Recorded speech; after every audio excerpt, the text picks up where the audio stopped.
Hello दोस्तों, आज है 26 अगस्त 2025 दिन मंगलवार का, हिंदी तिथि भाद्रपद शुक्ल तृतीया। और आइए बात करते हैं आज के मुख्य समाचार, बड़ी खबरें, देश और दुनिया का ताजा अपडेट लेकर हाजिर हो गए। आज का ये वीडियो भी बहुत ही ज्यादा स्पेशल होने वाला है। युवा भाई बहनों के लिए बड़ी खबरें आई है, सरकारी कर्मचारियों के लिए, किसान भाइयों के लिए, माताओं और बहनों के लिए और आम जनता से जुड़े कई महत्वपूर्ण बड़े फैसले जानेंगे। वीडियो को आप पूरा ध्यान से आखिर तक जरूर देखते रहिएगा। बहुत ही महत्वपूर्ण और काम की बड़ी खबरें आपको देखने को मिलने वाली है। बिना टाइम विलंब के शुरुआत करते हैं आज की पहली बड़ी खबर। इससे पहले आपको बताएं, नहाए खाए के साथ ही सोमवार को हरतालिका तीज शुरू हो गई। आज मंगलवार को निर्जला व्रत रखा जाएगा। सुहागन, संतान और पति की लंबी आयु के लिए आज व्रत रखा जाएगा। व्रती मंगलवार को निर्जला व्रत रखेंगे और मां गौरी और भोलेनाथ की पूजा करेंगे। हरतालिका तीज का त्योहार हर साल भादो शुक्ल तृतीया तिथि को मनाया जाता है। आप सभी दोस्तों और मित्रों को हमारी टीम की ओर से हरतालिका तीज की ढेर सारी शुभकामनाएं, बहुत बहुत बधाइयां। खबरों की शुरुआत में पहली बड़ी खबर आप देखिए। प्रधानमंत्री नरेंद्र मोदी ने अहमदाबाद में रोड शो के बाद करोड़ों रुपए की लागत वाली कई योजनाओं का उद्घाटन किया। पीएम मोदी ने सोमवार को अहमदाबाद में एक भव्य रोड शो किया और इसके बाद फिर प्रधानमंत्री ने 5400 करोड़ रुपए की कुल लागत वाली कई विकास परियोजनाओं का उद्घाटन, शिलान्यास और राष्ट्र को समर्पित किया। प्रधानमंत्री नरेंद्र मोदी ने गुजरात में कहा कि किसानों पर आंच नहीं आने देंगे, कितना भी दबाव आए झेलने की ताकत बढ़ाते रहेंगे। प्रधानमंत्री मोदी ने अहमदाबाद में कहा कि मेरे देश के छोटे उद्यमी हो, किसान भाई हो या पशुपालक हो, सभी के लिए मैं आपसे बार बार वादा करता हूँ, आपका हित मोदी के लिए सर्वोपरि है। पीएम मोदी ने ट्रंप के टैरिफ का जिक्र किए बिना कहा कि मेरी सरकार छोटे उद्यमियों, किसानों और पशुपालकों पर कभी कोई आंच नहीं आने देगी, चाहे कितना भी दबाव आए, हम झेलने की अपनी ताकत बढ़ाते रहेंगे। आपको बताएं, अमेरिका भारत पर 27 अगस्त से 50% टैरिफ लगाने वाला है। पीएम मोदी ने स्पीच में ऑपरेशन सिंदूर और कांग्रेस का भी जिक्र किया। पीएम मोदी ने कहा कि दुनिया ने देखा कि हमने पहलगाम का बदला कैसे लिया, 22 मिनट में सब कुछ साफ कर दिया। प्रधानमंत्री मोदी 25 और 26 अगस्त को गुजरात दौरे पर हैं। इधर आप देखिए, गृह मंत्री अमित शाह ने सोमवार को संविधान 130वां संशोधन विधेयक पर विपक्ष के विरोध को गलत बताया है। अमित शाह ने कहा कि क्या कोई मुख्यमंत्री, प्रधानमंत्री या मंत्री जेल से सरकार चला सकता है? वे चाहते हैं कि उन्हें जेल से सरकार चलाने का विकल्प मिले। चलिए बड़ी खबर देखिए, जीएसटी की नई दरें 22 सितंबर से लागू हो सकती हैं। 3 और 4 सितंबर को जीएसटी काउंसिल की मीटिंग में बड़ा फैसला हो सकता है। रोजाना इस्तेमाल की कई सारी चीजें सस्ती हो जाएगी। केंद्र सरकार जीएसटी की नई दरें 22 सितंबर से लागू कर सकती है। एनडीटीवी प्रॉफिट की एक रिपोर्ट में इस बात की जानकारी दी गई है। सरकार का भी यही मकसद है कि नवरात्रि और फेस्टिव सीजन में कई सेक्टरों में डिमांड और सेल को बढ़ावा देना है। अब देखते हैं जीएसटी काउंसिल की मीटिंग 3 से 4 सितंबर को होगी। अब उसमें क्या अपडेट आते हैं। अनावर रियलमी ने नए फोन का एक टीजर जारी किया है और कहा कि 15,000 mAh की मेगा बैटरी मिलेगी, 50 घंटे तक वीडियो देख पाएंगे। रियलमी ने एक नए स्मार्टफोन का टीजर जारी किया जो आने वाला है। 27 अगस्त को ग्लोबली अनवील किया जाएगा और ये फोन सिंगल चार्ज पर 50 घंटे का वीडियो प्लेबैक देगा। तो बैटरी बहुत जबरदस्त इसमें आने वाली है, 15,000 mAh की बैटरी होगी। इधर आप देखिए, व्हाट्सएप से नेटवर्क के बिना भी ऑडियो और वीडियो कॉलिंग कर पाएंगे। टेक्नोलॉजी कंपनी गूगल ने यह कंफर्म किया कि फ्लैगशिप स्मार्टफोन की पिक्सल 10 सीरीज में दुनिया के पहले मोबाइल हैं जिनमें सैटेलाइट कॉलिंग फीचर का सपोर्ट मिलेगा और ये फीचर खास तौर पर उन जगहों के लिए है जहां पर मोबाइल नेटवर्क नहीं पहुंचता है, जैसे जंगल, पहाड़ या दूर दराज के ऐसे इलाके हो गए। कंपनी ने अभी हाल ही में नई flagship smartphone pixel 10, pixel 10 pro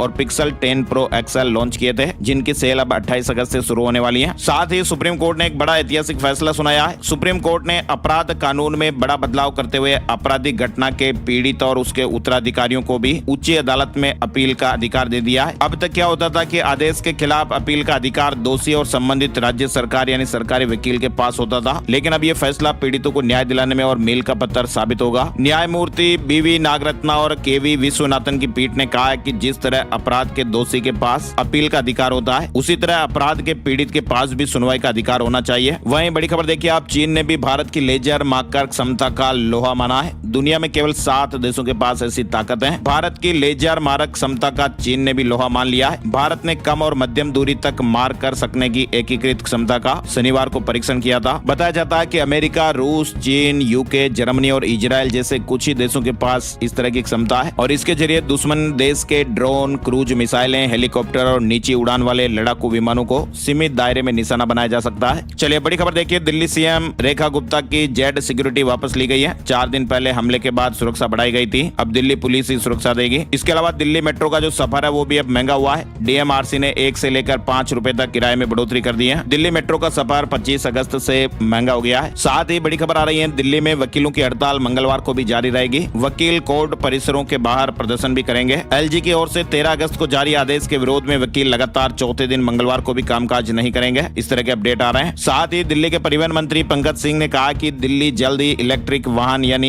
EV की राजधानी बनने वाली है। उन्होंने कहा कि फरवरी 2026 तक दिल्ली को 7,000 से 8,000 नई इलेक्ट्रिक बसें मिल जाएगी, जिसके बाद ये इलेक्ट्रिक गाड़ियों की राजधानी भी बन जाएगी। फिलहाल राजधानी दिल्ली में 3400 इलेक्ट्रिक बसें हैं। वहीं दिल्ली के रेहड़ी पटरी वालों के लिए स्ट्रीट साथी ऐप लॉन्च हुआ है। ऋण और बीमा पॉलिसी की सुविधा मिलेगी। दिल्ली में सरकार ने बड़ा अपडेट दिया है। दिल्ली में रेहड़ी पटरी वालों की आर्थिक स्थिति को सुधारने के लिए स्ट्रीट साथी ऐप लॉन्च किया गया है। यह ऐप लोन और बीमा की सुविधाएं प्रदान करेगा। नासवी ने एमसीडी सर्वेक्षण में सक्रिय भागीदारी का आह्वान किया है ताकि वेंडर्स के अधिकारों की रक्षा हो सके। उच्च न्यायालय के आदेशानुसार बेदखल करने से पहले 30 दिन का नोटिस भी अनिवार्य है और स्ट्रीट फूड वेंडर्स के लिए FSSAI लाइसेंस भी अनिवार्य है। राजधानी दिल्ली के रेहड़ी पटरी वालों के लिए यानी स्ट्रीट वेंडर्स के लिए भारतीय राष्ट्रीय रेहड़ी पटरी विक्रेता संघ नासवी ने यह स्ट्रीट साथी ऐप की शुरुआत की है। चलिए अगली बड़ी खबर देखिए। दिल्ली में यमुना का जलस्तर फिर खतरे के निशान से ऊपर। जिला प्रशासन ने बाढ़ का अलर्ट जारी किया है। दिल्ली में यमुना नदी का जलस्तर फिर से खतरे के निशान से ऊपर पहुंच गया है, जिससे निचले इलाकों में बाढ़ का खतरा है। सिंचाई विभाग और जिला प्रशासन स्थितियों पर नजर रखे हुए हैं। हरियाणा के हथिनी कुंड से पानी छोड़े जाने के कारण ये जलस्तर बढ़ा है। वहीं आप देखिए, भारत ने कहा कि पाकिस्तान को इंसानियत के नाते बाढ़ का अलर्ट दिया। ऑपरेशन सिंदूर के बाद बातचीत बंद थी। भारत ने जम्मू कश्मीर की तवी नदी में बाढ़ के हालात को देखते हुए मानवीय आधार पर पाकिस्तान को इसकी जानकारी दी है। भारतीय विदेश मंत्रालय के मुताबिक ये कदम पूरी तरह से मानवीय सहायता के मकसद से उठाया गया है। इस्लामाबाद में भारतीय हाई कमीशन ने रविवार को पाकिस्तान के विदेश मंत्रालय को बाढ़ की जानकारी दी और ये पहला मौका है जब इस तरह की जानकारी हाई कमीशन के जरिए साझा की गई। इसी साल मई में भारत के ऑपरेशन सिंदूर के बाद से दोनों देशों में बातचीत लगभग बंद है। वहीं आप देखिए, इंदौर में मध्य प्रदेश का पहला क्रिकेट म्यूजियम शुरू हो गया है। इस म्यूजियम में 18वीं सदी से लेकर अब तक के क्रिकेट इतिहास की तमाम घटनाओं और खेल में इस्तेमाल 300 से ज्यादा सामग्रियों को रखा गया है। इस म्यूजियम को मध्य प्रदेश क्रिकेट एसोसिएशन और ब्लेड्स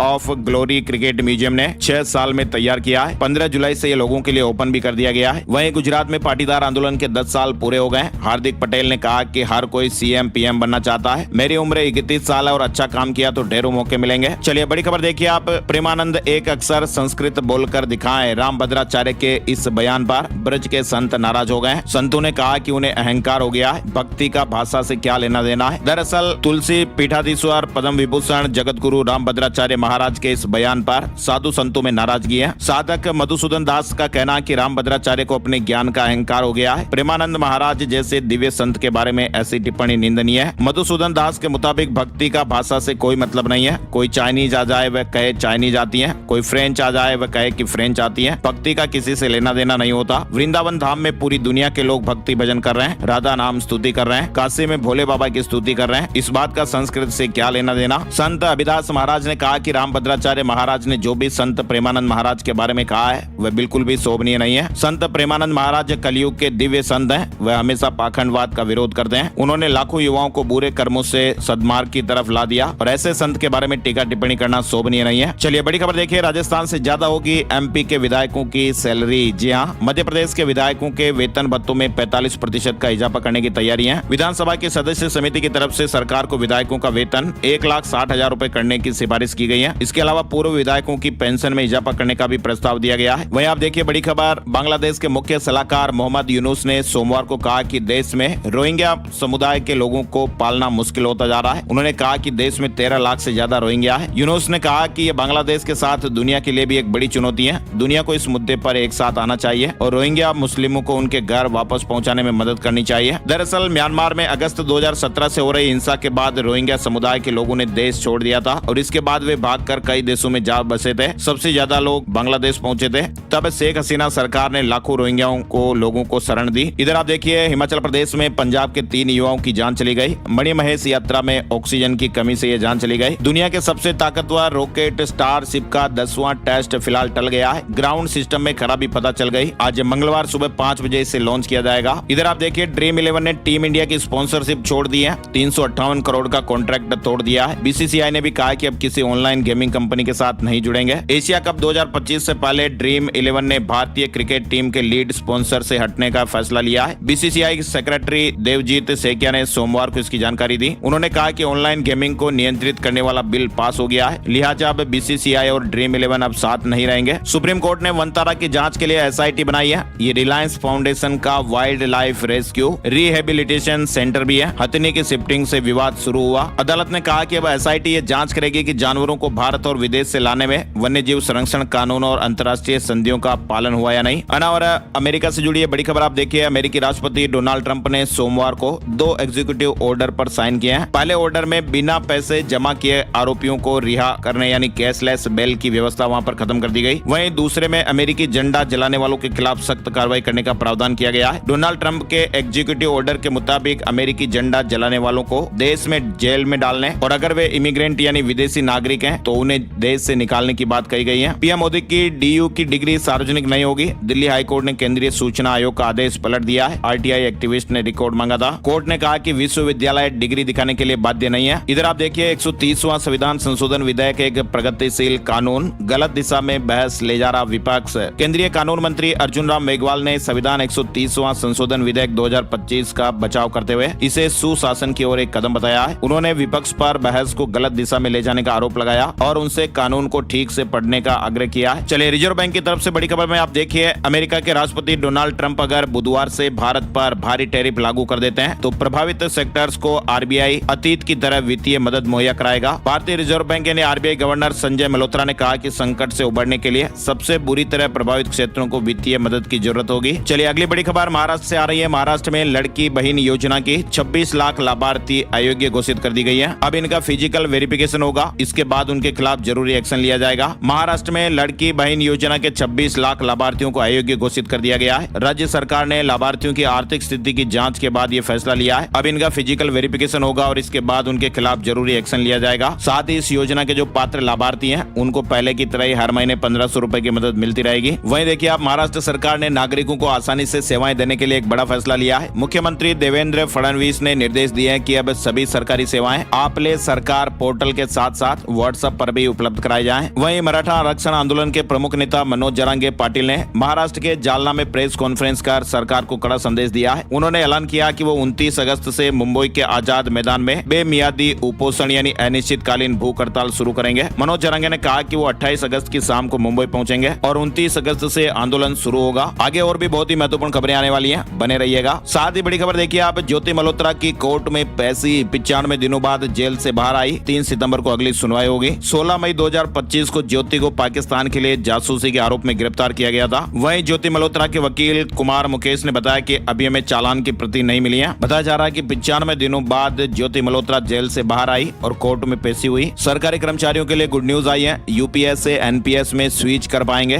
केंद्र सरकार ने यह विकल्प की सुविधा दी है। वित्त मंत्रालय ने एकीकृत पेंशन योजना यूपीएस के कर्मचारियों को राष्ट्रीय पेंशन प्रणाली यानी एनपीएस चुनने का अवसर दिया है। 1 अप्रैल 2025 से लागू यूपीएस सुनिश्चित भुगतान की गारंटी देती है। 30 सितंबर तक नामांकन की अंतिम तिथि है। एनपीएस और यूपीएस को लेकर वित्त मंत्रालय ने यह बड़ा ऐलान किया है। वहीं देखिए कैंसर और जीवन रक्षक दवाओं पर जीएसटी में कटौती की गई है। आईएमए ने कहा कि मरीजों को राहत मिलेगी। प्रस्तावित बदलाव में जीएसटी दरों को 12% से घटाकर 5% करना और कुछ मामलों में उन्हें 0 तक लाना शामिल है। अटल पेंशन योजना ने भी बड़ी उपलब्धि हासिल की है। अब तक 8 करोड़ 11 लाख से ज्यादा लोगों ने रजिस्ट्रेशन करा लिया है। चलिए अगली बड़ी खबर जो बेहद ही चौंका देने वाली है, हैरान कर देने वाली और साथ ही कुछ नींद भी उड़ा देने वाली। जी हाँ, आप देखिए ईडी ने एमबीबीएस एडमिशन में एक घोटाला पकड़ा है। छात्रों ने फर्जी एनआरआई दस्तावेजों का इस्तेमाल किया। प्रवर्तन निदेशालय यानी ईडी ने मेडिकल कॉलेजों में एडमिशन में घोटाले का पर्दाफाश किया है। ईडी ने एक ऐसे रैकेट का पर्दाफाश किया जो एनआरआई कोटे के तहत छात्रों को मेडिकल कॉलेजों में एडमिशन दिलाने के लिए फर्जी दस्तावेजों का इस्तेमाल करता था। जांच में सबसे हैरान कर देने वाला यह भी खुलासा हुआ कि प्राइवेट मेडिकल कॉलेजों ने फर्जी दस्तावेजों का इस्तेमाल करने वाले छात्रों को एमबीबीएस पाठ्यक्रम में लगभग 18,000 एडमिशन दिए हैं। ये खुलासा विदेश मंत्रालय और भारतीय दूतावासों की सहायता से की गई जांच में हुआ है। ईडी की ओर से की गई जांच में इस बात का भी खुलासा हुआ कि प्राइवेट मेडिकल कॉलेजों ने एनआरआई के दूतावास के दस्तावेज और फर्जी वंशावली जैसे दस्तावेजों को तैयार करने के लिए एजेंटों को पैसे दिए थे। नियमों से खिलवाड़ किया गया। साथ ही आप देखिए जम्मू कश्मीर में सरकारी ऑफिसों में अब यूएसबी और पेन ड्राइव के इस्तेमाल पर रोक लगा दी गई है। जम्मू कश्मीर सरकार ने साइबर सुरक्षा को मजबूत करने के लिए बड़ा कदम उठाया है। सरकारी विभागों में यूएसबी और पेन ड्राइव के इस्तेमाल पर बैन लगा दिया गया है। साथ ही संवेदनशील जानकारियां साझा करने के लिए व्हाट्सएप जैसे प्लेटफॉर्म के उपयोग पर भी रोक लगा दी गई है। आगे बढ़ते हैं, बड़ी खबर आप देखिए, सीआईएसएफ ने शुरू की पहली महिला कमांडो यूनिट, स्पेशल ट्रेनिंग के बाद तैनात की जाएगी। बेटियों से जुड़ी है बड़ी खबर आप देखिए, केंद्रीय औद्योगिक सुरक्षा बल यानी सीआईएसएफ ने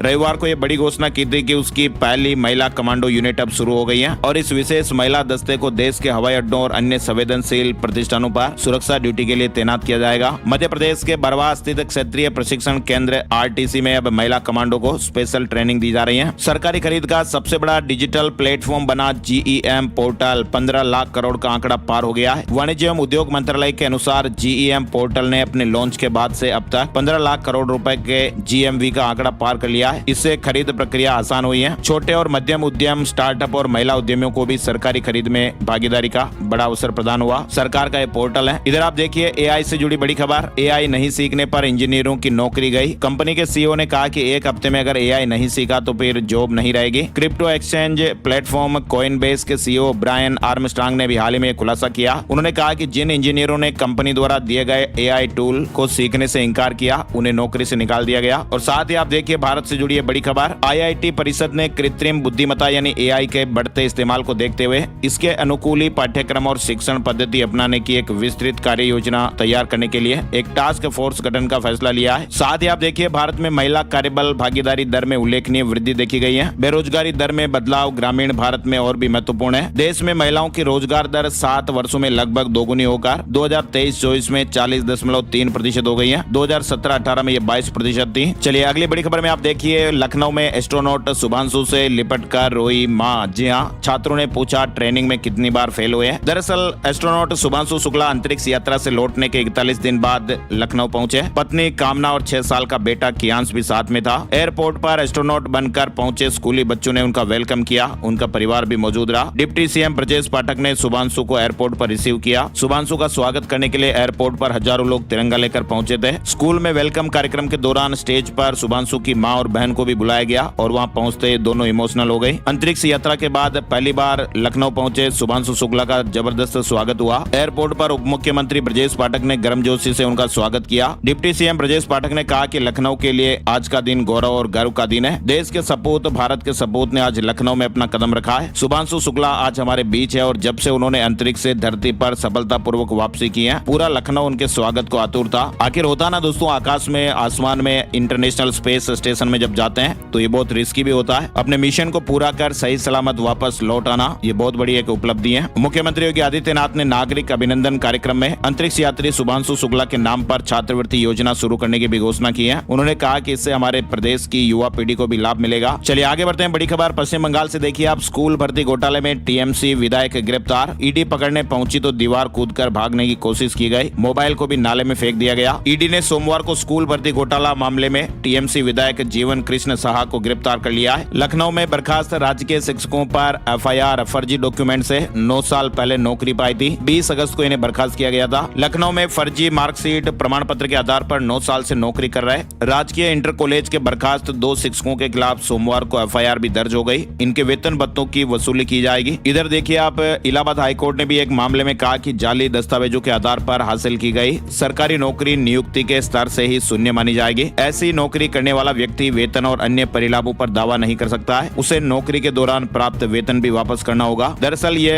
आदेश न्यायमूर्ति मंजूरानी चौहान ने कमलेश कुमार निरंकारी की एक याचिका पर दिया है। चले ईडी की एक और बड़ी कार्रवाई आप देखिए। धर्मांतरण गिरोह के मास्टरमाइंड छांगूर बाबा और उसके सहयोगियों की 13 करोड़ की संपत्तियां अटैच की गई हैं। ईडी ने बड़ी कार्रवाई की है। उत्तर प्रदेश से जुड़ी एक और बड़ी खबर आप देखिए। रोजगार महाकुंभ का आज से आगाज होने वाला है। CM योगी आदित्यनाथ शुभारंभ करेंगे। 50,000 युवाओं को रोजगार देने का लक्ष्य है। लखनऊ के गोमती नगर स्थित इंदिरा गांधी प्रतिष्ठान के सभागार में मंगलवार से 3 दिवसीय रोजगार महाकुंभ का आगाज होने जा रहा है। 8वीं पास से परास्नातक और डिप्लोमा इंजीनियरिंग तक की योग्यता रखने वाले युवा इस अवसर का लाभ ले सकते हैं। ग्रेटर नोएडा के इंडिया एक्सपो मार्ट में यूपी इंटरनेशनल ट्रेड शो का तीसरा संस्करण 25 से 29 सितंबर तक आयोजित होगा। लखनऊ में 69,000 सहायक शिक्षक भर्ती के 19,000 पदों पर आरक्षण के मामले में सुनवाई फिर टल गई है। अब 28 अक्टूबर को सुनवाई होगी। इलाहाबाद हाईकोर्ट ने रेलवे विभाग के एक मृतक कर्मचारी के नेत्रहीन पुत्र के पारिवारिक पेंशन दावे पर पुनर्विचार का आदेश दिया है। हाईकोर्ट ने कहा कि मात्र विवाहित होने के कारण 100% विकलांग पुत्र को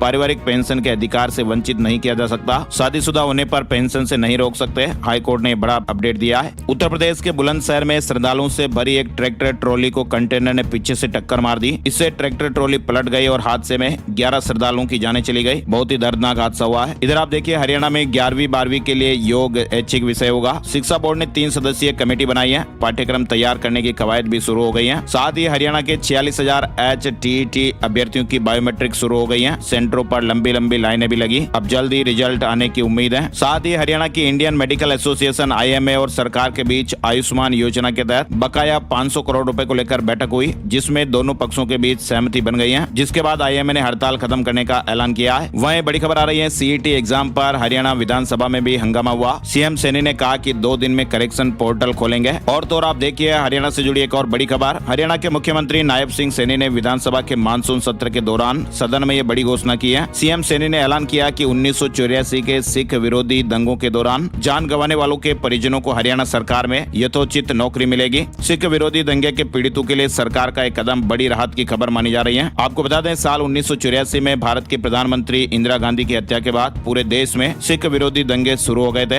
और इन दंगों के दौरान हरियाणा के 121 लोगों की जानें चली गई थी। हरियाणा के किसान भाइयों के लिए भी जरूरी खबर आ रही है। फसल बेचने के लिए जल्दी रजिस्ट्रेशन कराएं। हरियाणा सरकार मेरी फसल मेरा ब्यौरा पोर्टल पर खरीफ फसलों का रजिस्ट्रेशन कर रही है, जिसकी अंतिम तारीख 31 अगस्त है। योजनाओं का लाभ लेने के लिए किसानों को रजिस्ट्रेशन कराना अनिवार्य है, क्योंकि पंजीकृत किसानों से ही फसल खरीदी की जाएगी। हरियाणा के सबसे महंगे टोल प्लाजा पर वसूली शुरू हो गई है। सिंगल साइड के 235 से 2260 रुपए तक चुकाने पड़ेंगे। साथ ही अकाली नेता विक्रम मजीठिया के खिलाफ कोर्ट में चालान पेश किए जाने के बाद भी पूछताछ जारी है। चंडीगढ़ से दिवाली छठ की ट्रेनें 3 दिन में फुल हो गई, वेटिंग भी खत्म है। रेलवे 12,000 स्पेशल ट्रेनें चलाने की तैयारी में है। चंडीगढ़ से त्योहारों पर घर जाने वाले यात्रियों के लिए ट्रेन टिकटों की भारी मारामारी शुरू हो गई है। 21 अगस्त को जब 20 अक्टूबर दीपावली की बुकिंग खुली तो सिर्फ 3 दिनों में ही उत्तर प्रदेश और बिहार जाने वाली लगभग सभी ट्रेनें फुल हो गई। और हालात अभी ये हो रहे हैं कि कई ट्रेनों में अब वेटिंग टिकट भी नहीं मिल रहे हैं और ऐसे में अब यात्रियों के पास अब केवल तत्काल टिकट या फिर रेलवे की ओर से चलाई जाने वाली स्पेशल ट्रेनें ही विकल्प बची हैं। उम्मीद है कि चंडीगढ़ से भी 2 से 3 स्पेशल ट्रेनें उत्तर प्रदेश और बिहार के लिए मिलेंगी। हालांकि अभी आधिकारिक ऐलान नहीं हुआ है। चलिए राजस्थान से जुड़ी बड़ी खबर आप देखिए। राजस्थान में पंचायत चुनाव को लेकर हाईकोर्ट की एकल पीठ के आदेश पर डिवीजन बेंच ने रोक लगा दी है। एकल पीठ ने 18 अगस्त के आदेश में सरकार को जल्द ही पंचायत चुनाव कराने के लिए कहा था। साथ ही सरकार के प्रशासकों को हटाने के आदेश पर भी रोक लगा दी थी और इस आदेश के खिलाफ राज्य सरकार ने डिवीजन बेंच में अपील की थी। सोमवार को सरकार की अपील पर सुनवाई करते हुए जस्टिस एसपी शर्मा की डिवीजन बेंच ने एकल पीठ के आदेश पर रोक लगा दी है। दरअसल राजस्थान सरकार सभी पंचायतों और निकायों के चुनाव एक साथ कराना चाहती है। ऐसे में कार्यकाल पूरा कर चुके सरपंचों को ही प्रशासक नियुक्त कर दिया गया। ये व्यवस्था अस्थायी तौर पर और पंचायत के दैनिक कामकाज को सुचारू चलाने के लिए की गई थी। वहीं कुछ प्रशासकों की शिकायतें मिलने के बाद उनको पद से हटा दिया गया था। सरकार और आयोग में टकराव की स्थितियां पैदा हो गई थी। हाईकोर्ट की एकल पीठ के आदेश के बाद राज्य चुनाव आयोग ने जल्दी चुनाव कराने की घोषणा कर दी थी। वहीं सरकार का ये कहना है कि वह